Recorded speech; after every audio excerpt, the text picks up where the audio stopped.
Assalamualaikum. Ya, kita mula. Tengok sekejap ya, nasyid. Clear tak? Clear ke semua? Dengar tak suara nasyid?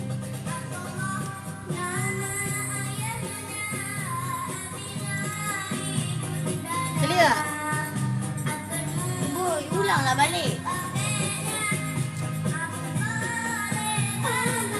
Waalaikumsalam ya Kak Zakia. Terima kasih. Dengar tak Kak Zakia? Kita tak boleh jumpa secara ni depan, kita jumpa secara alam maya. Dengar Kak Kia? Okey tak? Kuat? Kuat sangat ke? Clear? Ke kuat sangat? Lahan sikit ke?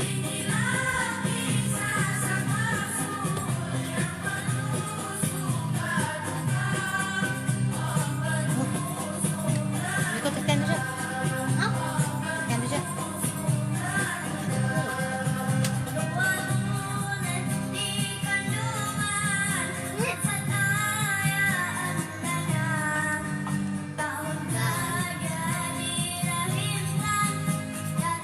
Surah sangat. Jangan ni. Dengar. Okey, dengar. Oh, alhamdulillah dengar.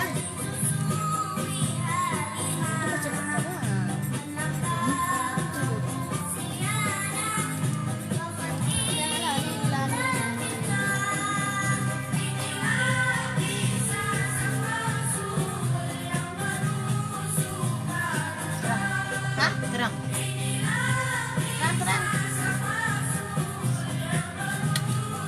Waalaikumsalam. Alhamdulillah clear. Sedang elok. Okey, kuatkan sikit. Okey, baik. Sebelum tu, kita dengar sekejap nasyid daripada Hadi As-Sagaf.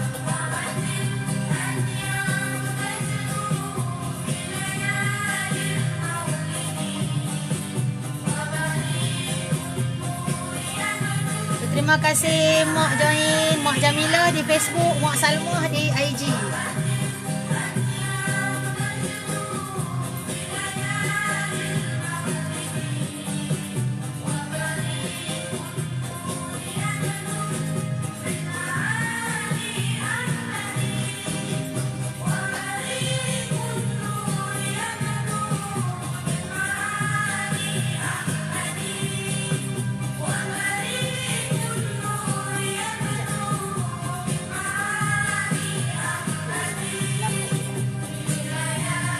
Okey, seminit dua lagi kita akan mula insya-Allah.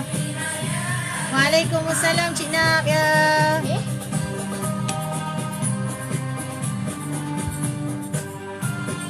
Sikit lagi ya, kita dengar nasyid ni jap. Suka nasyid ni Kak Ju ya, betul. Sedap nasyid ni. Ayat dia ringkas tapi okey.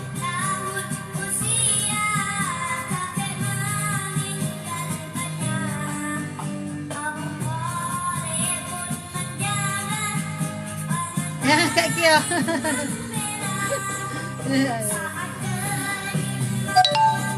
Ya Kak Kia. Bahasa Indon lah, kakeknya kan. Pamannya. Kenapa pamannya tu pamannya?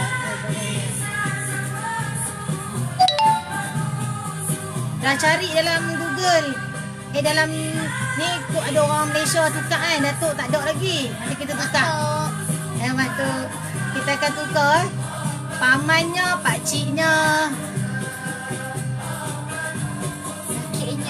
kakeknya, datuknya. Ya Kak Mai, terima kasih join Kak Wahida.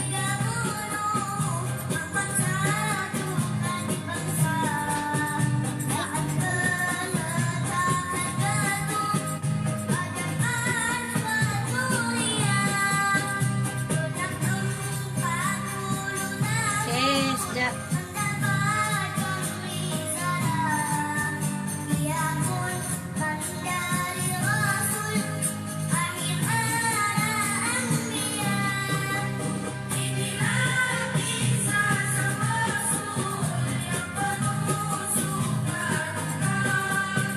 Baik.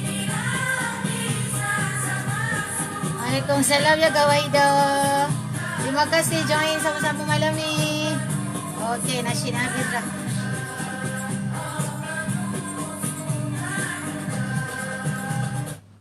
Assalamualaikum warahmatullahi wabarakatuh. Alhamdulillahirabbil alamin wassalatu wassalamu ala asyrafil anbiya'i wal mursalin wa ala alihi wa sahbihi ajma'in. Alhamdulillah pada malam ni kita dapat live. Minggu lepas dekat IG tak dapat. Ni malam ni alhamdulillah dua-dua on. Okey, cerah dah. Okey tak cahaya dia? Okey ya. Alhamdulillah pada malam ni kita mulakan dulu sebelum perkongsian ilmu kita pada malam ini, kita mulakan dulu dengan Ummul Kitab. Kita niatkan dulu buat diri kita, ibu ayah kita, guru-guru kita yang banyak berjasa pada kita, kaum muslimin dan muslimat, juga penulis kitab-kitab sirah. Terutamanya kitab sirah yang kita akan baca pada malam ini ialah Syekh Abu Hasan Nadwi dan juga semua penulis kitab sirah yang lain. Al-Fatihah. A'udzubillahi minasyaitonirrajim. Bismillahirrahmanirrahim. Alhamdulillahirabbil alamin arrahmanirrahim maliki yaumiddin. Iyyaka na'budu wa iyyaka nasta'in. Ihdinas siratal mustaqim. Siratal ladzina an'amta 'alaihim ghairil maghdubi 'alaihim waladdallin. Amin. Ya, okey baik. Malam ni dah siri sesi ke-7. Sesi ke-7. Oh, kita nak dekat 10 kali dah. Okey, jadi sesi ke-7 dah malam ni. Jadi mohonlah sebelum kita mula tu, mohon boleh share dulu dengan kawan-kawan atau dengan grup mana-mana supaya sama-sama dapat mengingati kembali sirah Nabi. Semuanya saya yakin insya-Allah pernah belajar waktu kecil-kecil dulu. Dan pada hari ini kitab sirah ni, sebelum ni kalau tak PKP, sebab kita tak mengajar pendidikan Islam, mengajar bahasa Arab. Jadi bila PKP ni kena tengok kerja anak juga. Jadi saya pun tengok dalam pendidikan Islam tahun 2. Buku pendidikan Islam tahun 2. Kau punya. Kau punya. Okey, ada cerita tentang tanda-tanda kenabian Nabi. Hari ini kita akan cerita sedikit tentang tanda-tanda kenabian Nabi. Ada dalam sirah hari ini. Lepas tu kemudian hati Nabi disucikan. Ni minggu lepas. Jadi siapa yang nak belajar sirah tahun 2, buku teks Kementerian KPM, baca Jawi. Nak baca Jawi? Okey, boleh ni. Tanda-tanda kenabian Nabi dan juga hati Nabi disucikan. Sirah Nabi tahun 2 lah. Okey, jadi kalau insya-Allah lah anak-anak yang bersama pada malam ini, kita nak baca, nak cerita balik, ringkas macam ni lah kan. Tapi insya-Allah dalam kitab ni saya dah baca beberapa kitab yang utama, kemudian dilihat dengan beberapa kitab yang lain, digabungkan pada untuk live sirah ni. Jadi bukan untuk apa, untuk sebenarnya untuk saya juga dan juga untuk nak cerita kat Zulaika. Sambil-sambil dia dengar, dia beberapa kali dengar dah sebelum ni. Okey, jadi okey, baiklah, kita akan mulakan pada malam ini 2 tajuk. Seperti biasa sebelum ni pun 2 tajuk. Tajuk dalam kitab ini, okey, pagi pada yang baru mula dengar, ni kitab ni tak tahu berapa siri lagi nak habis, tapi dalam kitab ni ada 200 lebih tajuk. Malam ni kita baru masuk tajuk bab 9 dan bab 10. Bab 9 dan bab 10, iaitu tajuk bab 9, Nabi di bawah pemeliharaan datuk Nabi Abdul Muttalib dan bapa saudaranya Abu Talib. Okey, kemudian bab 10, bab 10, peperangan pertama Nabi sertai sebelum Islam. Sebelum kedatangan Islam, Nabi sertai peperangan pertama. Jadi apakah peperangan itu? Okey, kita akan dengar sebentar lagi. Jadi baik.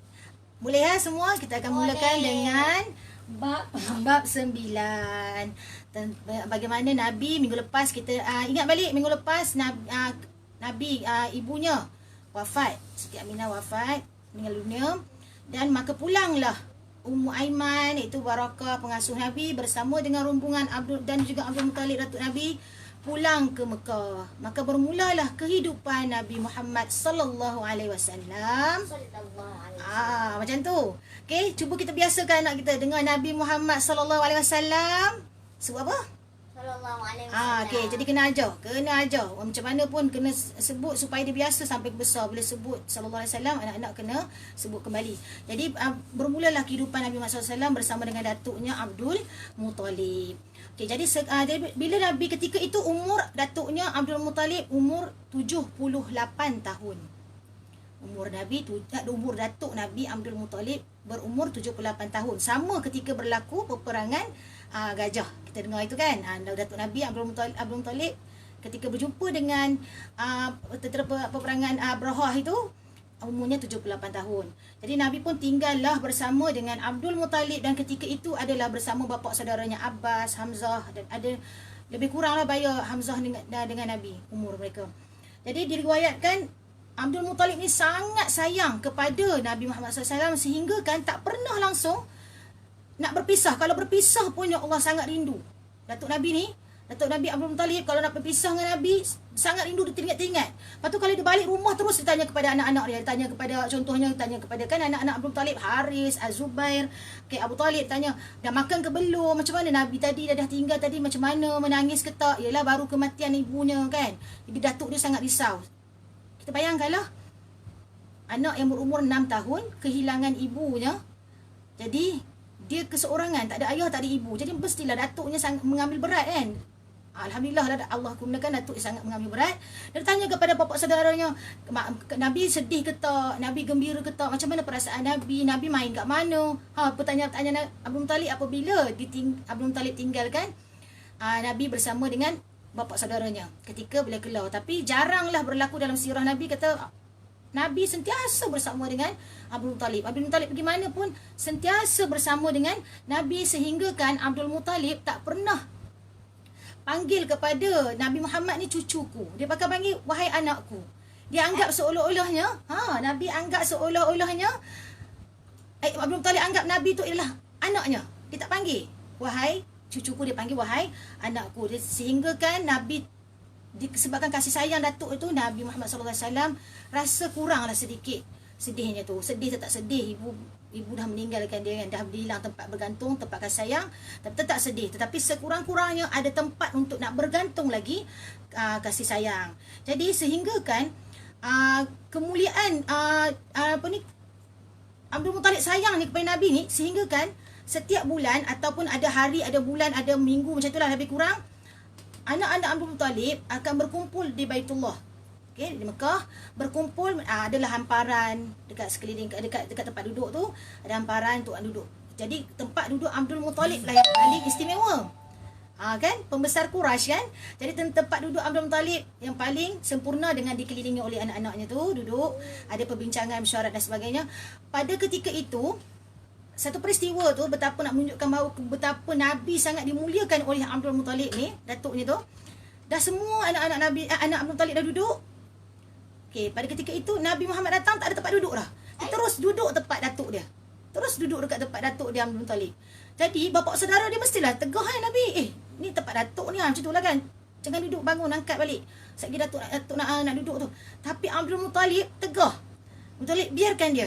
Biarkanlah dia suka biarlah cucuku ni. Biarlah anakku ni. Cucu pula. Biarlah anakku ini. Kata jangan duduk tempat tu.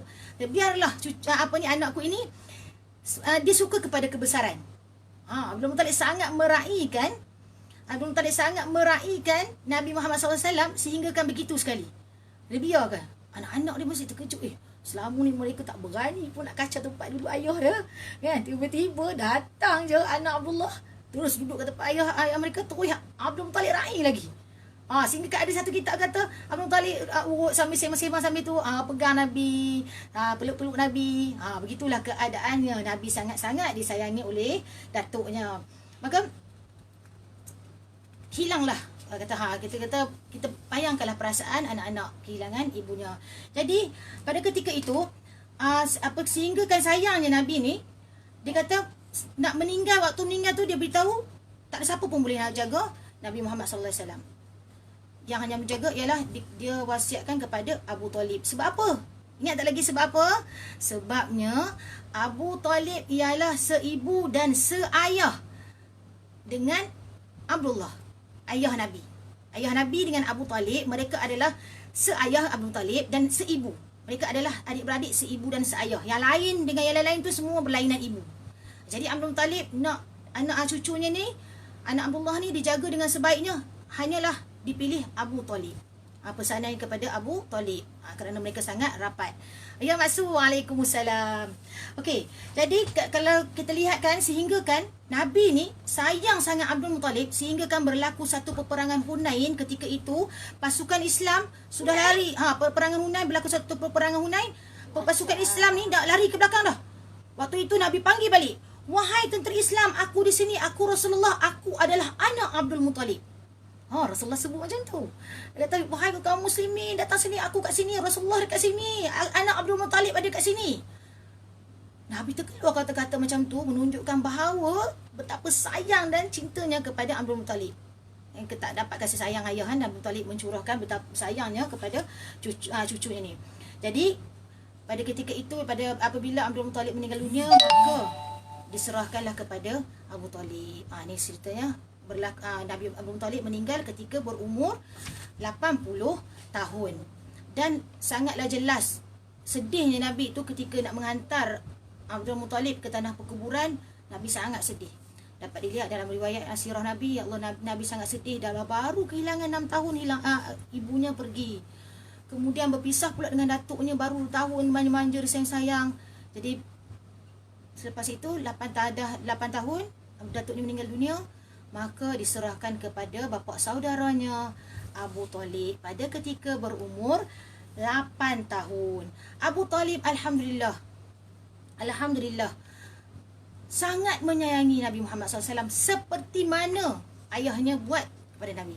Seperti mana Abdul Muttalib jaga Nabi, seperti itulah Abu Talib sangat sayang kepada Nabi. Apa yang anak-anak Abu Talib makan, itu yang Nabi makan. Sangat sayang sehingga kan dia tak ada bezakan antara anaknya dengan Nabi Muhammad SAW. Jadi kerana itulah, kalau dia kata, sehingga kan kalau kata waktu dah Abu Talib jaga itulah Nabi Muhammad SAW mula memelihara kambing. Memelihara kambing pada ketika berumur 8 tahun.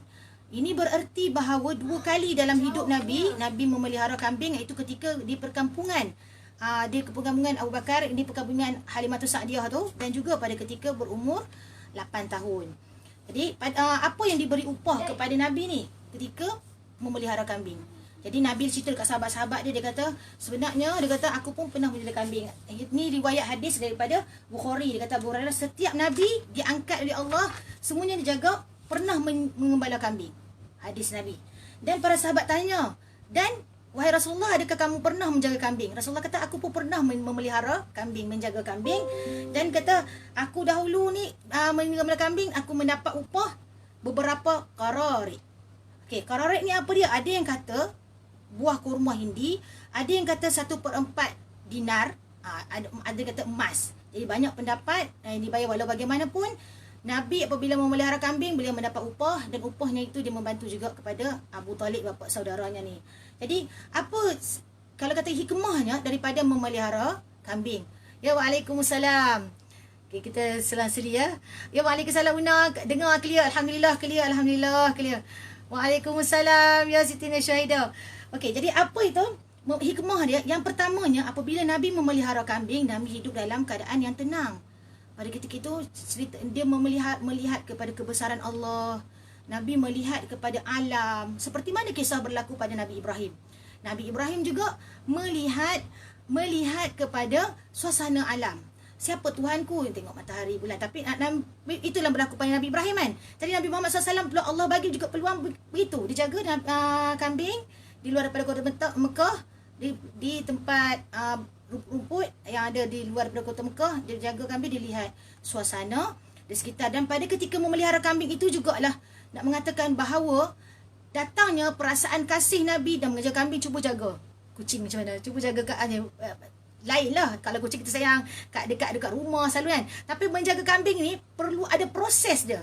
Ada prosesnya, yang mana proses itulah nak menjadikan seseorang Nabi di masa Nabi tu Allah nak besarkan Nabi. Bukan Nabi Muhammad saja. Nabi-Nabi lain ada juga Nabi Musa memelihara kambing. Okey, Nabi-Nabi sebelum ni pun memelihara kambing. Allah nak didik mereka melalui persekitaran begitu. Jadi kita kata Nabi Muhammad SAW daripada kecil lagi lah memelihara kambing. Dan juga Nabi menyebut bahawa kalau kita dengar daripada kecil, kita kata apa?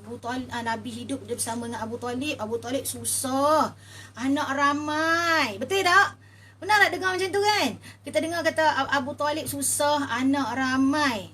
Jadi Nabi tak sampai hati, dia membantu Abu Talib bapa saudaranya dengan membuat beberapa pekerjaan, antaranya mengembala kambing. Kalau mengikut pengarang kitab ni dia kata sebenarnya kalau daripada satu kitab penulisan lain, Okey, dari penulisan dia kata waktu itu Abu Talib hanya ada 4 orang anak. Bukan waktu itu, Abu Talib sebenarnya ada 4 orang anak. Okey. Yang pertama Talib, sebab itulah namanya Abu Talib. Kalau tidak namanya Abdul Manaf. Ingat tak? Nama Abu Talib ialah Abdul Manaf. Tetapi dikunyahkan, diberi gelaran Abu Talib sebab bapa kepada Talib, anak sulung dia Talib. Jadi dipanggil gelaran Abu Talib. Diberi gelaran Abu Talib. Jadi anak sulung dia Talib. Okey, Talib ni lahir pada ketika Abu Talib berumur 30 tahun. Jadi pada ketika Abu Talib mengambil Nabi Muhammad SAW daripada datuknya selepas datuk dia meninggal dunia, umur Abu Talib 37 tahun. Jadi bermakna Abu Talib, anaknya Talib ni berumur 7 tahun lah. Jadi Nabi berumur 8 tahun. Okey. Dan yang kedua, anak Abu Talib yang kedua, yang pertama Talib. Okey, yang kedua anak dia ialah Aqil. Muda dari Nabi 12 tahun. Jadi maksudnya waktu Abu Talib mengambil Nabi, tak lahir lagi Aqil. Yang ketiga anaknya bernama Ja'far. Ingat kisah Ja'far? Ja'far yang kisah kita akan dengar akan datang. Ja'far bapa saudara Nabi ni, anak Abu Talib. Ya, waalaikumsalam ya Zila. Terima kasih bersama-sama ya Allah. Terima kasih sangat ramai, alhamdulillah malam ni bersama-sama join pada malam ini. Yang mana tak sebut nama tu minta maaf lah Fatia. Okey, baik. Terima kasih banyak-banyak.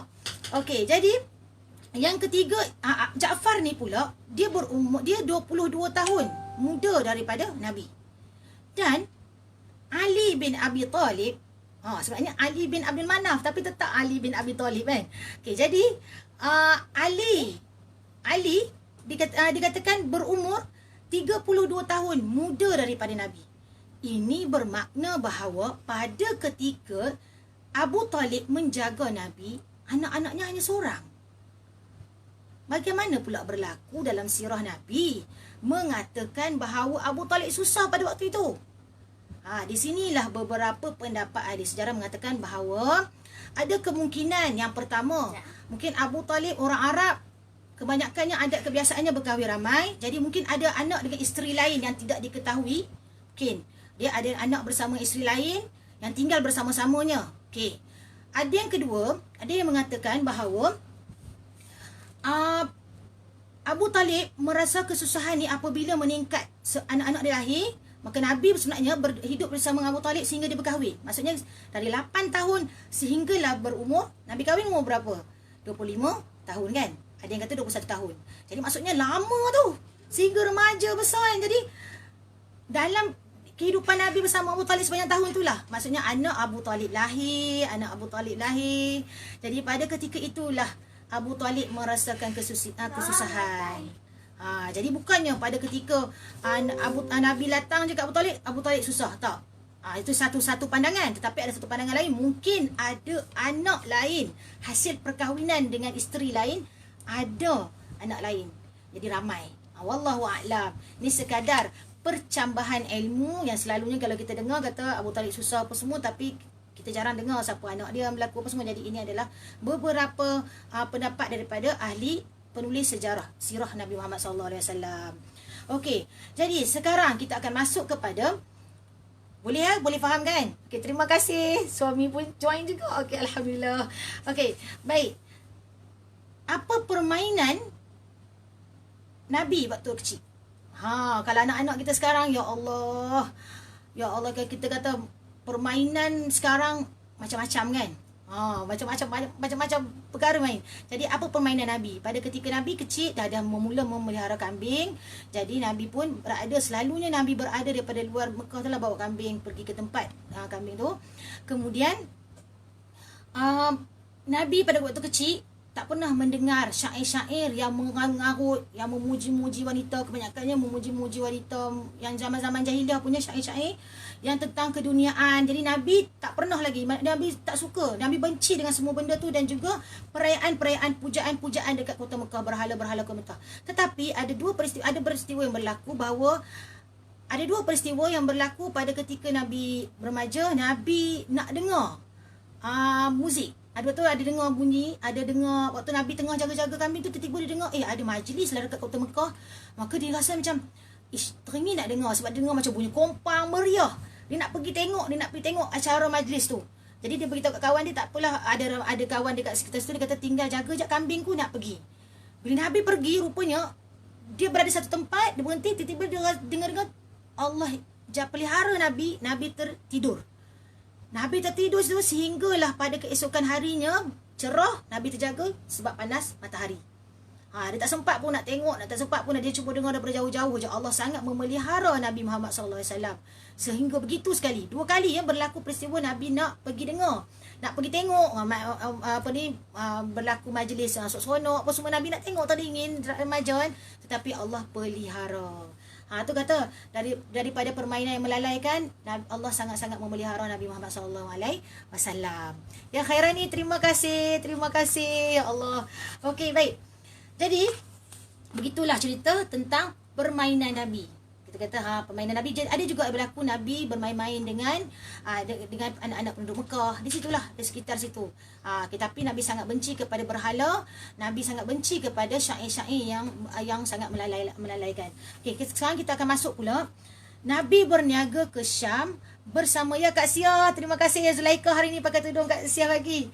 Dia nak seronok pakai tudung Ibu Sia bagi. Terima kasih. Okey. Jadi Nabi, kita masuk kepada bab Nabi, bukan bab lah, subtopik lah bab tadi. Dalam sub bab tu, bab 9, iaitu Nabi berniaga ke Syam bersama bapa saudaranya Abu Talib. Okey. Jadi seperti berlaku seperti kita cerita sebelum ni, berniaga ke Syam, berniaga ke Yaman. Ada musim-musimnya dan ada dalam surah yang dah diceritakan sebelum ni. Jadi apabila pada satu ketika itu umur Nabi Muhammad SAW berumur 12 tahun. Umur berapa? 12 tahun. Umur 12 tahun, Nabi nak ikut sangat-sangat bapa saudaranya Abu Talib untuk pergi berniaga ke Syam. Nak ikut sangat-sangat. Jadi pada ketika itu, rombongan Abu Talib ni, pada ketika ini katakan banyaklah membawa apa yang penduduk Mekah, saham-saham penduduk Mekah. Wallahualam macam mana saham-saham penduduk Mekah ceritakan, bawa barangan dagangan penduduk Mekah ni untuk bawa pergi. Dan juga pada ketika itu terlibat lebih kurang 200 orang. Ramai, rombongan tu terlalu ramai lah kira. Ramai. Dan ketika inilah Nabi Muhammad SAW nak ikut. Jadi mereka pun melakukan persiapan apa semua, mereka pun pergilah ke Syam. Jadi jarak daripada Mekah ke Syam jauh. Jarak daripada Mekah ke Syam. Terima kasih Ibu Sia, cantik ya. Okey, jarak daripada, pergi dah, mana Zulaikha ni? Jarak daripada Syam, dari Mekah ke Syam jauh. Okey, kalau kita tengok, dikatakan bahawa jarak dari Mekah ke Madinah lebih kurang 450 hingga 500 km. 450 hingga 500 km daripada Mekah ke Madinah. Okey, daripada Madinah ke Syam jauh lagi, lebih kurang 900 km lebih daripada Mekah. Perjalanan tu jauh lah. Boleh bayangkan jauh perjalanan tu. Okey. Jadi kalau perjalanan di Mekah, kalau dengan kenderaan unta ke negeri Syam, memakan masa selama 1 bulan. 30 hari ya. Okey, kalau naik unta pergi ke Syam lebih kurang 30 hari. Perjalanan untuk membawa barang dagangan ke Syam. Okey. Sekarang kita melihat kepada apabila mereka pun berlaku berjalan, tibalah mereka ke kota Busra. Sampai di situ mereka pun berehat sekejap. Biasalah itu memang tempat mereka, kawasan lapang berair di sebuah dekat dengan gereja Kristian. Tempat itu memang menjadi tempat pelabuhan apabila orang melakukan rombongan perniagaan mendekatkan berteduh di satu tempat. Jadi ketika ahli rombongan Abu Talib ni berehat, okey, pada ketika itu tiba-tiba datanglah daripada gereja Bakir, termasuklah Rahib Buhaira. Okey, Rahib Buhaira ni datang ke situ dan Rahib Buhaira ni maksudnya seorang rahib yang mempunyai lautan ilmu. Dan dia mengkaji kitab Taurat dan Injil. Taurat kepunyaan orang Yahudi, Injil kepunyaan agama Kristian. Jadi Rahib Buhaira ni membaca kandungan Taurat, membaca kandungan Injil dan mengetahui akan datangnya seorang Nabi di akhir zaman. Okey, jadi dalam kitab itu diceritakan ciri-ciri, tanda-tanda kenabian. Ada dalam kitab, dalam buku tahun 2 ada ciri-ciri kenabian. Okey, ada dalam tulisan Jawi ciri-ciri kenabian. Jadi Rahib Buhaira ni dah baca. Okey, Buhairah ingat lautan ilmu, maksudnya mempunyai ilmu yang sangat luas di dalam cerita-cerita akhir zaman daripada kitab Taurat dan Injil. Jadi dia melihat rombongan Abu Talib ni sedang berehat. Pada ketika itu dia pun pergi kepada Abu Talib. Dia pergi kepada Abu Talib, dia pergi dia tanya mana siapa ketua rombongan apa semua dan sebagainya. Dia panggil semua rombongan tu datang ke gereja Kristian tu untuk makan-makan. Dia buat jamuan. Terkejutlah ahli rombongan ni, selama ni pergi berniaga ke Syam tak pernah pun mereka panggil untuk makan-makan. Tapi kali ni ajak kita makan pula, ramai-ramai nak pergi makan. Kenapa? Apa yang berlaku? Tiba-tiba je nak panggil, nak buat kenduri makan 200 orang rombongan tu kan.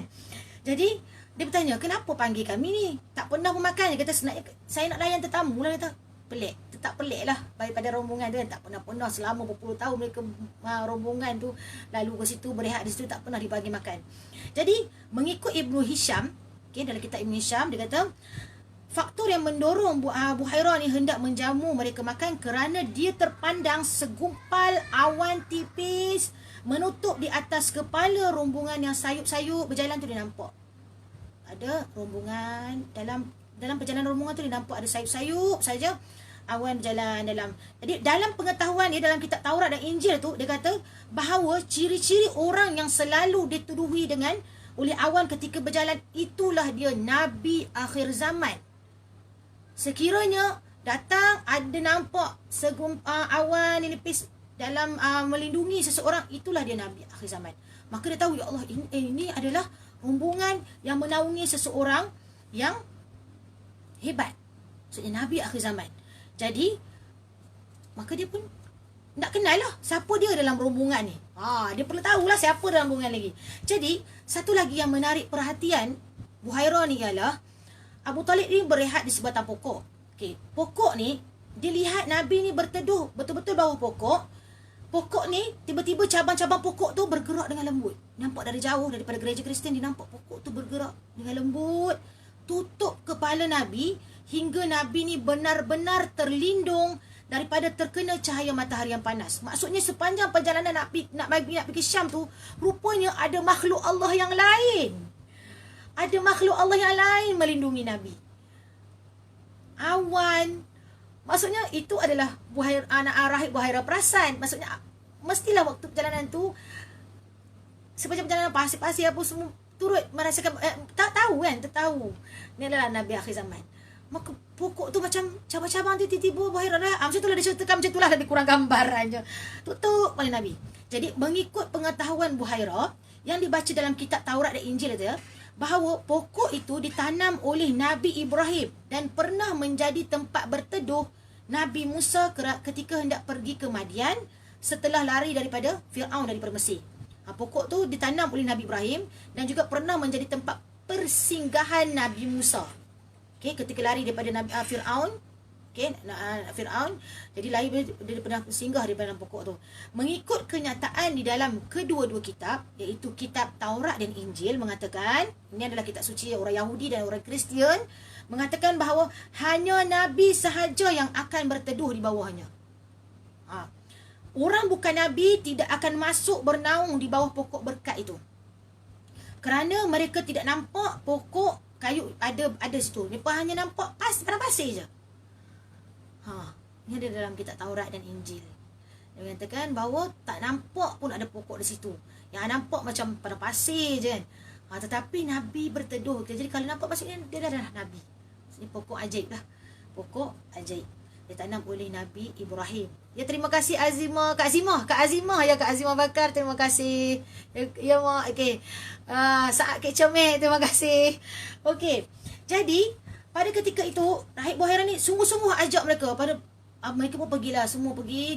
Masa datang masuk makan tu, Buhairah ni perhatikan seorang demi seorang. Dia lihat, tak ada pun tanda-tanda yang dilihat. Dia cari, orang yang dicari tu tak ada. Yang dicari adalah beberapa mungkin tanda lain. Dia rasa macam ada di bahu Nabi dan sebagainya. Tak ada pun tanda-tanda tu. Jadi dia pun Buhairah tak puas hati. Dia tanya pada ahli rombongan tu, ada lagi tak yang tak datang sini? Sebab ramai kan, dia kata tadi lebih kurang 200 orang dalam ahli rombongan. Jadi macam mana kalau bayangkan kita satu kelas, kalau satu kelas, dalam kelas berapa orang? 40 orang kan. Nak tengok seorang-seorang, okey lagi lah 40 orang. Ni 200 orang lebih kurang macam tu. Nak perhati seorang-seorang, tapi dia kata, ada lagi tak yang tak datang? Rombongan kata, Semua ada di sini dah kecuali seorang anak kecil dekat pokok tu. Buaya kata, panggil datang ke sini. Saya nak semua orang ada kat sini. Semua orang menjamu selera apa yang saya makan. Jadi pada ketika itulah mereka menjamu. Abu Hurairah ni lihat je Nabi. Dia lihat Nabi, dia tengok Nabi apa semua. Jadi Abu Talib tengok pula Abu Hurairah. Kenapa? Abu Talib kata, kenapa? Rahib ni melihat kepada Abu Hurairah. Okay, dia melihat apa istimewanya anak saudara aku ni kan. Jadi Abu Hurairah dah habis selesai Nabi makan apa semua. Abu Hurairah ni datang kepada, yelah dah jamu makan, tentulah orang akan melihat kepada tuan rumahnya kan, apa seterusnya kan. Jadi Abu Hurairah pergi kepada Nabi Muhammad SAW, terus bersembang dengan Nabi Muhammad SAW. Dia kata, wahai anak, saya nak bertanya kepada kamu dengan nama Lata dan Uzza. Dia kata, dia bermula dengan, wahai anak, saya tanya kamu dengan nama Lata dan Uzza. Sudi tak anak nak jawab pertanyaan saya? Nabi kata, janganlah tuan cakap kat saya dengan nama Lata dan Uzza, saya benci nama tu. Nabi daripada kecil memang dah tak suka dah nama-nama berhala tu. Masya Allah, dah tak suka dah. Jadi Abu Hurairah pun ubah pertanyaannya. Sudi tak kamu dengan nama Allah? Okay, dalam kitab Taurat dan Injil tak nama Allah. Okay, agama Tauhid. Dengan nama Allah, sudi tak kamu nak menjawab segala pertanyaannya tu? Jadi Nabi dengar nama Allah, Nabi pun sembanglah dengan Abu Hurairah. Abu Hurairah pun bertanya kepada Nabi tentang dan sebenarnya sembang-sembang tu nak bagi supaya ramah sikit lah, sebab Abu Hurairah nak lihat belakang pada Nabi. Nak lihat ada tak dalam kitab menceritakan bahawa tanda-tanda kenabian Nabi. Cuba lihat pada belakang Nabi. Jadi akhirnya dah sembang-sembang, kira macam dah mesra sikit lah, terkejut lah gitu. Kalau tiba-tiba nak tengok belakang, perasaan gitu. Macam adik kecil kita kena panggil, Zulaikha nak tengok, tiba-tiba orang tak kenal Zulaikha, ada tak Zulaikha nak bagi? Tentulah tak bagi kan. Tiba-tiba nak tengok belakang, siapa kan. Jadi dah sembang dan Nabi dah rasa mesra, dah akrab. Jadi melihat belakang. Jadi pada ketika itu Abu Hurairah pun mengangkat dan lihat Nabi. Dia tengok-tengok belakang Nabi, jelaslah tanda-tanda kenabian yang ada di belakang Nabi. Iaitu rupanya seperti bekas kena bekam. Siapa yang pernah bekam boleh bayang lah. Okey, dia cerita dalam sirah ni. Okey, rupanya seperti bekas kena bekam. Okey, ini bekam darah kan. Okey, kemudian dikelilingi bulu-bulu. Okey, dia bulu-bulu tak, wallahualam lah banyak mana bulu tak pasti, tapi dikelilingi bulu-bulu. Besarnya seperti telur burung merpati. Telur burung merpati, telur ayam, telur merpati kecil jadi bekam macam tu. Jadi bila dilihat yang itu, teruslah Abu Hurairah terus jumpa Abu Talib. Wahai Abu Talib, siapakah anak ini? Abu Talib kata, ini anak aku lah. Abu Talib kata, ini anak aku. Terus Abu Hurairah kata, jawablah betul-betul, siapakah anak ini? Saya tahu anak ini tak ada ayah, tak ada ibu. Terkejut Abu Talib, macam mana kamu tahu anak ni tak ada anak, tak ada ibu?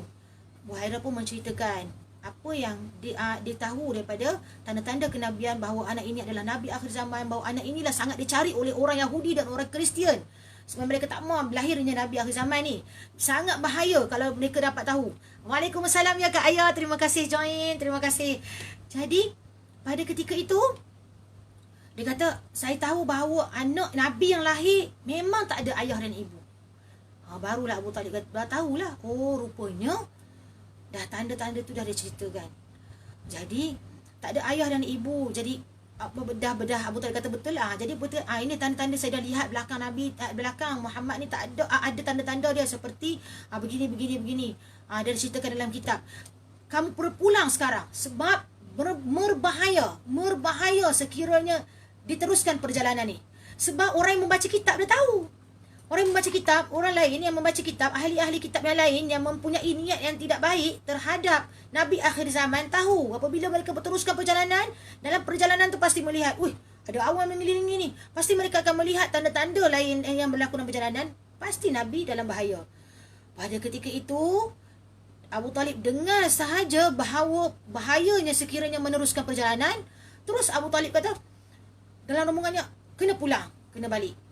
Okey, jadi ada cerita kata ustaz kau terus balik kan. Ada cerita kata dalam perjalanan tu ada juga, ada yang kata mungkin ada berlaku juga jual beli. Bila berlaku singgah kat mana-mana tu ada orang buka perniagaan jual. Ada yang cakap macam tu. Maksudnya balik tetap ada keuntungan lah. Wallahu alam. Wallahu alam, ada yang setengah pergi ataupun Abu Talib pulang bersama Nabi, ataupun sepanjang perjalanan tu mereka singgah untuk menjauh, wallahu alam. Walau bagaimanapun Abu Talib dan bersama Nabi tetap ada yang pulang ke Mekah.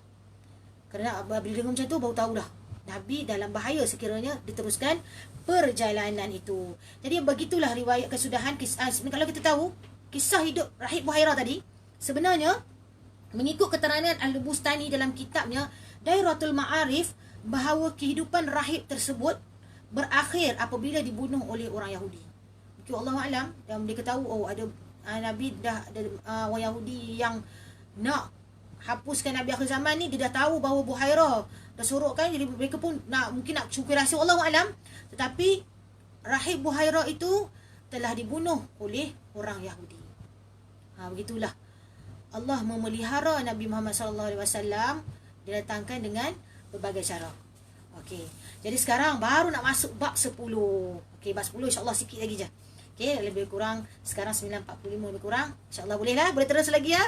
Okey, jadi bab 10. Peperangan pertama Nabi. Nabi pergi berperang, peperangan yang pertama Nabi sebelum kedatangan Islam, iaitu peperangan Al-Fijjar. Ada yang tulis Al-Fujjar, ada yang tulis Al-Fijjar. Allah Alam, mungkin baris ni, tapi dikatakan Al-Fijjar. Ada Al-Fujjar. Okey. Apa maksud Fijjar? Fijjar ialah meletus. Peperangan Fijjar ialah meletus. Ya, terima kasih Una. Peperangan Fijjar, ya terima kasih Zila. Meletus. Peperangan ini meletus tidak pada masanya. Apa maksud meletus tak ada pada masanya? Iaitu meletus pada bulan haram. Apa dia bulan haram? Bulan haram, sebenarnya bulan haram tak boleh berperang kat Mekah. Dia haram ke berperang, iaitu bulan Zulqaidah, Zulhijjah, Muharram, Rejab. Okey. Jadi berlaku meletus itu pada bulan haram di Mekah. Peperangan ini adalah di antara suku Quraisy bersama kaum Kinanah yang mendiami di Mekah. Okey, mereka berperang dengan siapa? Melawan kaum Hawazin, berperang bersama dengan kaum Hawazin yang mendiami di negeri Taif. Mereka berperang. Jadi, sebahagian ahli sejarah mengatakan pada ketika itu umur Nabi 15 tahun dan ada cerita yang mengatakan umur Nabi 20 tahun. Sebenarnya kedua-duanya betul, kedua-duanya benar, sebab peperangan Al-Fijjar ni berlaku dalam tempoh yang panjang. Lebih kurang 4 tahun. Jadi, 4 tahun lebih. Jadi 15, mungkin sampailah ada cerita mungkin daripada sirah, kutip sirah daripada umur Nabi 20 tahun. Ada yang kata, jadi maksudnya sirah-sirah Nabi kan dia cerita-cerita tulis-tulis, dicantum-cantumkan. Jadi lebih kurang 15 hingga 20 tahun tu, lebih kurang peperangan Fijjar berlaku 4 tahun lebih. Okey. Jadi tugas Nabi pada ketika itu ialah memugut anak panah dan ada ketikanya Nabi juga melepaskan anak panah. Dia memugut anak panah dan memberikan kepada bapa saudaranya Az-Zubair. Ingat tak lagi bab sebelum ni? Kita akan ingat balik. Bab sebelum ni iaitu bapa saudaranya Az-Zubair anak kepada Abdul Muttalib. Okey, seorang pahlawan kaum Quraisy, ada pahlawan ketika peperangan Fijjar ni. Nabi, jadi tugas Nabi membantu bapa saudara dia kutip anak panah bagi ke bapa saudara dia. Berani Nabi. Itu menunjukkan keberanian Nabi berada di dalam medan peperangan. Sebab kita tahu bila datangnya panah tu kepada kita. Okay, jadi bagaimana meletusnya perang Fijjar ni? Okay, Islam tak datang lagi waktu ni. Islam tak datang lagi. Jadi inilah adalah peperangan pertama. Jadi bagaimana meletusnya peperangan Fijjar ni? Sebenarnya ceritanya bermula dengan dua orang Arab. Okay, seorang Bani Hawazin yang menginap di Taif tu bernama Urwah Ar-Rahal. Okey. Jadi Urwah Ar-Rahal. Jadi seorang Bani Kinanah bernama Al-Barrat bin Qais. Okey. Kedua-duanya meminta kepada Raja Nu'man bin Munzir, Raja Hirash, untuk membawa barang dagangan baginda untuk diniagakan di pasar Uqas. Dan Raja Nu'man memilih Urwah Ar-Rahal daripada Bani Hawazin. Jadi Al-Barrat tak puas hati. Al-Barrat ni terkenal dengan seorang yang peminum arak, okey, jahat, terkenal dengan jahat lah. Dia tak puas hati bahawa Urwah menerima tawaran kontrak bisnes lah kan, yang besar daripada Raja Nu'man ni. Jadi tak puas hati, maka dia bunuh Al-Barrat, dibunuh Urwah. Apabila bunuh Urwah, maka pada waktu itu kaum Hawazin tak puas hatilah. Mereka perlu menuntut bela atas kematian kaum mereka ni. Perlu menuntut bela. Jadi maka kaum Hawazin yang menginap di Taif ni teruslah melancarkan serangan perang kepada Mekah, kepada kaum Kinanah ni. Dan pada ketika itu kaum Quraisy kan berada di Mekah membantu sama-sama supaya tanah haram ni tak tercemar. Nak berperang kepada Mekah kan, jadi takut sekiranya tercemar tanah haram pada ketika itu. Jadi maka mereka pun berperang. Inilah adalah peperangan yang disebutkan tadi adalah peperangan pertama Nabi. Nabi pernah cerita kat sahabat-sahabat ni, Nabi cakap, saya telah ikut menyertainya peperangan Fujar ni bersama-sama bapa saudara saya. Dia cerita kat sahabat-sahabat lah sambil sembang kan. Dia kata dulu saya pernah certai bersama dengan bapa saudara saya. Saya juga turut melepaskan beberapa anak panah dalam peperangan itu, dan saya tak senang hati, saya tak seronok kalau saya tak melepaskan anak panah tu. Itu. Dia cerita kat sahabat dia. Jadi selesailah maka selama lebih kurang 4 tahun lebih peperangan itu tercetus sehinggalah akhirnya selesai peperangan tu. Okey, bila selesai peperangan tu tak ada ceritakan pula siapa yang menang dan sebagainya, tapi selesai. Tak ada, saya rujuklah dalam kitab-kitab beberapa buah kitab macam mana berakhirnya peperangan tu. Tak ada secara detail. Jadi secara sekiranya siapa yang ada boleh kongsikan. Okey, tapi setelah selesai peperangan Fujar, maka pada ketika itu terbentuknya satu persumpahan atau dinamakan Hilful Fudul. Pernah dengar tak? Hilful Fudul atau persumpahan utama. Yang ini untuk nak membela orang-orang yang dizalimi yang berada di kota Mekah. Okey, jadi lepas habis peperangan tu, pada ketika itu umur Nabi 20 tahun. Jadi Nabi juga terpilih untuk menyertai. Baru bayangkan seorang remaja bersama dengan para pembesar Quraisy yang lain, Nabi dipilih dalam perbincangan Hilful Fudul.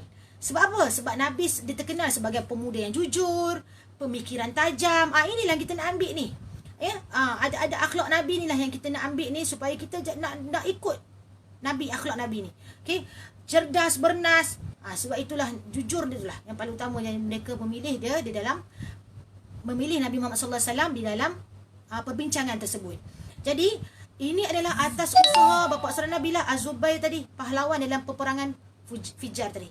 Okey, kemudian pada ketika itu dikumpulkanlah pembesar-pembesar Quraisy, antaranya adalah Bani Hashim, Bani Abdul Manaf, Bani Abdul Muttalib, Bani Zuhrah, banyak Bani, dan Bani Taim di rumah Abdullah bin Jud'an.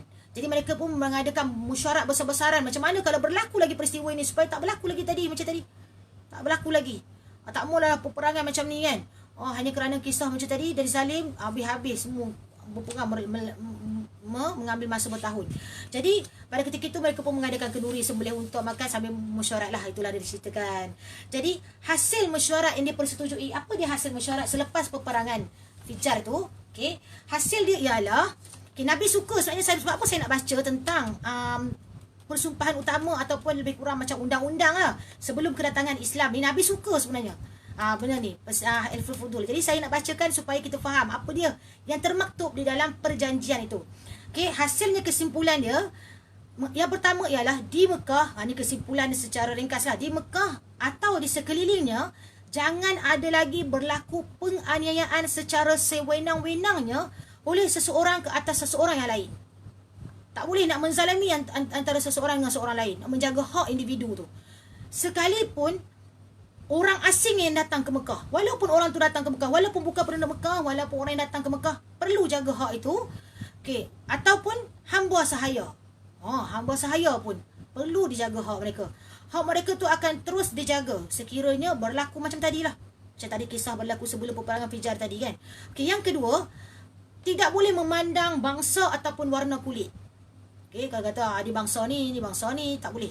Okey, terhadap sesiapa yang berani, siapa yang melakukan perbuatan aneh, tak kira lah dia tu bangsa, dia tu orang besar di Mekah ke, okey, orang kenamaan ke, tak kira dia ada orang yang kiranya orang tu hormat ke, sekiranya dia melakukan sewenang-wenangnya dekat Mekah dan sekeliling kota Mekah, maka orang itu akan mendapat balasan atau hukuman yang setimpal hasil perbuatan jahatnya tu. Sekalipun orang yang berbuat aniaya itu adalah bangsa Arab Quraisy sendiri, tetap akan dikenakan hukuman yang setimpal. Itu hasil daripada Hilful Fudul. Boleh faham kan? Itu hasilnya, iaitu mereka nak memelihara daripada, dan Nabi terlibat dalam perbincangan itu. Hebat Nabi bersama dengan para pembesar Quraisy. Maksudnya Nabi waktu itu pemikirannya sangat matang. Dan jadi dikatakan Nabi bercerita lagi kepada sahabat Nabi. Ni sebenarnya cerita-cerita Nabi lah. Nabi cerita kat sahabat Nabi ni lah yang direkodkan dalam sirah Nabi. Nabi cerita, dia kata, sabda Nabi dia kata, sesungguhnya aku telah menyaksikan sumpah yang telah diadakan di rumah Abdullah bin Jud'an. Okay? Aku tidak sekali-kali suka nak mengambil unta yang lebih baik bagi menyalahi janji yang terdapat dalam sumpah ini. Jika Islam mengajak dengan persumpahan ini, nescaya aku akan memenuhinya. Okey, jadi maksudnya perjanjian ini teruslah diamalkan dalam masyarakat Kota Mekah sehinggalah masa permulaan Islam. Jadi berlakulah perjanjian Hilful Fudul ini. Maka habislah setakat itulah kita bab pada minggu ini, iaitu bab 9. Nabi dipelihara oleh bapa datuknya Abdul Muttalib dan bapa saudaranya Abu Talib, atau nama sebenar Abu Talib ialah Abdul Manaf. Okay, Abu Talib sempena nama anak yang sulung iaitu Talib. Okay. Kemudian kita akhirnya dengan kesimpulannya. Apa kesimpulan daripada tadi? Yang pertamanya ialah kita lihat kehidupan Nabi di waktu kecil. Nabi memelihara kambing. Ini kesimpulan daripada 2 bab tadi. Waktu kecil Nabi memelihara kambing. So, Nabi melihara kambing daripada umur 8 tahun. Sebenarnya bukan secara rasmi lah. Sebenarnya pada ketika kecil di perkampungan Bani Sa'ad tu pun Nabi dah memelihara bersama dengan keluarga Halimah. Okay, tapi secara rasmi dikatakan 8 hingga 20 tahun, 21 tahun, lebih kurang macam tu. Okay, lebih kurang macam tu Nabi memelihara kambing dan mendapat upah. Setiap kali petangnya tuan kambing akan beri upah kepada Nabi, dan Nabi bawa pulang kepada rumah Abu Talib. Jadi di sini kita melihat bahawa apa yang kita boleh ambil daripada sirah Nabi Muhammad sallallahu alaihi wasallam ini, kita tak boleh nak bazirkan masa anak-anak. Lagi-lagi pada waktu PKP ni, PKP ni, manfaatkan sepenuhnya. Siapkanlah jadual untuk anak-anak. Apa yang mereka perlu buat. Walaupun kalau dulu ialah Nabi dalam kesusahan, takkan kita nak suruh anak kita kerja. Tetapi persiapkanlah anak-anak dengan ilmu di rumah. Sekurang-kurangnya pokok rumah anak-anak latih macam mana nak selipat selimut, bangun tidur lipat selimut, basuh pinggan. Saya cakap ni sebenarnya saya kena buat lah untuk Zulaikha. Okey. Jadi itu adalah supaya bila besar mereka pergi ke mana-mana boleh bawa diri. Itu antara contoh-contoh yang ringkas. Ataupun lain-lain lah sekiranya ada kita orang susah. Kalau sekiranya susah, carilah supaya anak-anak ni turut bersama merasai. Okay, macam Nabi Muhammad SAW merasai. Nabi merasai apa yang dilalui oleh Abu Talib, bahawa dia membantu Abu Talib. Jadi itulah yang kita nak, supaya anak-anak turut merasai apa yang kita rasai. Dan contoh yang paling simple itulah kata kerja di rumah. Okay, kerja di rumah jangan dibiarkan. Ya Allah, kita tahu kalau kata boleh je nak biar dengan game sepanjang hari. Sayang, terbuang masanya. Sangat-sangat sayang. Kemudian susunlah.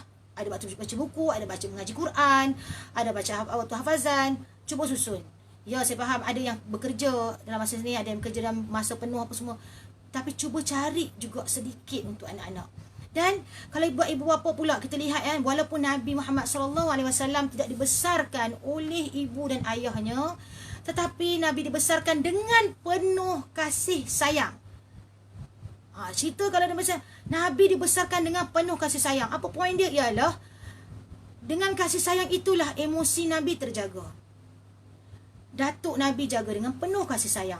Abu Talib jaga Nabi dengan penuh kasih sayang. Sayang sangat. Ya Allah, kalau baca cerita, ya Allah, sangat sayangnya Abu Talib ni kepada Nabi sehingga Nabi dewasa. Sehinggalah Nabi nak kahwin. Abu Talib yang akan kahwin. Kita akan cerita keperkahwinan Nabi pada minggu depan. Macam mana cerita Abu Talib yang mencarikan jodoh untuk Nabi Muhammad SAW. Ini bermakna bahawa dari sudut psikologinya, anak-anak ini perlu sangat-sangat dibesarkan dengan kasih sayang. Pengisian emosi. Carilah sedikit masa. Dan bukan saya kata kat semua, saya kata kat diri saya sendiri, ya Allah, macam-macam tengah susun macam-macam benda yang saya nak buat. Tetapi bila kadang-kadang kita tengok handphone kan, sebelum nak tutup dah habis ni, tengah apa kadang-kadang cakap, dah lah ibu, ya Allah, maksudnya dia ada merasakan kekurangan masa kita dengan dia. Carilah sedikit masa, carilah untuk memenuhi emosinya sebagai anak. Sebagai anak tu emosinya perlu dijaga. Jadi begitulah Nabi dibesarkan walaupun tak ada mak ayah. Kalau kita kata, awak nakal ni, yalah mak ayah saya kerja. Ada kan berlaku. Siapa yang cikgu beritahu kan anak-anak macam mana, anak-anak murid. Sebab apa ni? Allah, kenapa ni macam ni? mak ayah kerja, tak ada nak tengok apa semua. Kurang dari sudut emosi. Tapi Nabi walaupun tak ada mak ayahnya bersama, walaupun tidak hidup bersama dengan mak ayah, tetapi yang menjaga Nabi, ini adalah peringatan kita lah untuk ibu ayah, yang menjaga Nabi iaitu datuk dan bapa saudara sangat-sangat memberikan kasih sayang sehingga kan emosi Nabi sangat dipelihara, sehingga kan ibu Nabi dengan kelamat ibu ayah dia sangat terisi. Jadi peringatan buat kita semua, cubalah jaga emosi. Sebab itu adalah keperluan manusia, iaitu dari sudut akal. Kita kata tadi susunnya, itu akal. Kita bagi ilmu, akal dia terbangun. Dari sudut emosinya, takkan bagi isi ilmu, emosi tak jaga, tak jadi juga. Dan juga ini adalah manusia kan, fizikal tentulah kita hidangkan makan, minum. Okey, dan spiritualnya, kerohanian dia macam mana. Inilah yang membentuk Nabi Muhammad SAW menjadi manusia yang hebat. Kita cuba cungkil daripada sirah Nabi ini supaya kita dapat mengambil tak banyak pun sedikit contoh Nabi dalam kehidupan Nabi Muhammad SAW. Baiklah, sebelum kita tutup ni, kita bacalah doa. Semoga dengan doa ini dapat kita aminkan bersama-sama. Mudah-mudahan ada sedikit keberkatan, adalah keberkatan dalam hidup kita. Bukan saja keberkatan rezeki, tetapi juga keberkatan masa dan lain-lain lagi.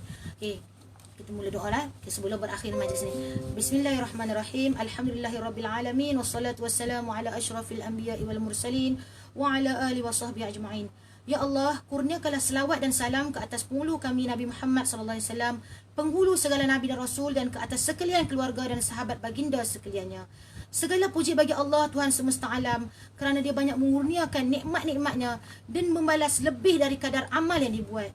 Ya Tuhan kami, Engkau berhak dipuji kerana kemuliaan zat-Mu dan kebesaran kerajaan-Mu. Ya Allah, sampaikanlah pahala dari apa yang telah kami pelajari ini, dari apa yang kami dengari ini, ke hadrat penghulu kami dan junjungan kami Nabi Muhammad SAW. Moga-moga bertambah kemuliaannya, dan ke hadrat nenek moyang baginda dan para saudara baginda dari kalangan Nabi-Nabi dan Rasul-Rasul alaihimussalatu wassalam. Moga-moga bertambah kemuliaannya, dan ke hadrat kaum keluarga dan sahabat baginda sekaliannya. Juga kepada arwah sekalian imam-imam mujtahid, ulama-ulama yang beramal dengan ilmunya, para ahli fiqh dan ahli hadis, para pembaca Al-Quran dan ahli tafsir, para penghulu ahli sufi, serta sekalian pengikut mereka yang jujur hinggalah hari kiamat. Ya Allah, kasihanilah kami dan ibu bapa kami, serta sekalian umat Nabi Muhammad. Ya Allah, kasihanilah kami dan ibu bapa kami, serta sekalian umat Nabi Muhammad. Ya Allah, kasihanilah kami, ibu bapa kami, serta sekalian umat Nabi Muhammad. Selamatkanlah kami dan ibu bapa kami, serta sekalian umat Nabi Muhammad di dunia dan di akhirat. Ya Allah, bukakanlah hati kami dan sekalian keturunan kami sebagai hati wali-wali Allah. Ya Allah, bukakanlah hati kami dan sekalian keturunan kami sebagai hati wali-wali Allah. Ya Allah, bukakanlah hati kami dan hati sekalian keturunan kami sebagai hati wali-wali Allah yang tidak berasa takut atau sedih terhadap hal-hal dunia. Ya Allah, kami memohon keampunan dan kesihatan dalam perkara agama, dunia dan akhirat. Wahai Tuhan kami, kurniakanlah kepada kami kebaikan di dunia dan di akhirat, serta peliharakanlah kami dari azab api neraka. Moga-moga Allah mengurniakanlah selawat ke atas junjungan kami dan penghulu kami Nabi Muhammad SAW, keluarga baginda serta para sahabatnya. Maha suci Tuhanmu, Tuhan yang maha mulia itu daripada sifat-sifat kekurangan yang disifatkan oleh orang-orang kafir terhadapnya. Dan selamatlah ke atas para rasul dan pujian sebenar bagi Allah, Tuhan semesta alam. Wa sallallahu ala sayyidina Muhammad wa ala alihi washabihi ajma'in. Subhana rabbika rabbil izzati amma yasifun wa salamun ala al mursalin walhamdulillahi rabbil alamin. Yang mana yang baik itu datangnya daripada Allah Subhanahu Wa Taala, yang kurangnya itu semuanya daripada kelemahan saya sendiri. Semoga apa yang disampaikan pada malam ini dapat sama-sama kita mengambil iktibarnya dan kita dapat amalkan dalam kehidupan kita seharian. Okay, terima kasih kepada semua di IG. Terima kasih. Baik, di Azila Khairani pun ada di IG juga. Ni anak murid Aman ni, Kaisara Zahra. Masya Allah. Ada tak kerti sebut lah. Apakah? Okay, baik. Okay. Jadi amin. Okey, kemudian ya Kak Jamila, Puan Rasmah Awang, ya Kak Jo. Amin ya rabbal alamin. Moga makbul, amin ya rabbal alamin. Ya, terima kasih semua. Terima kasih yang sama-sama pada malam ini. Terima kasih yang share. Terima kasih semua yang meluangkan masa pada malam ini. Insya-Allah semuanya mendapat keberkatan dari Allah SWT. Amin ya rabbal alamin. Itu yang kita mohonkan daripada Allah SWT. Okey, wabihi wallahu alam. Wassalamualaikum warahmatullahi wabarakatuh. Ya Kak Nurul Akmal, tak tengok tadi. Siti Asma. Kristina Misha, ya anak Kak Mai. Izatul Zali. Kak Wahida, ya baik. Terima kasih. Jumpa lagi minggu depan.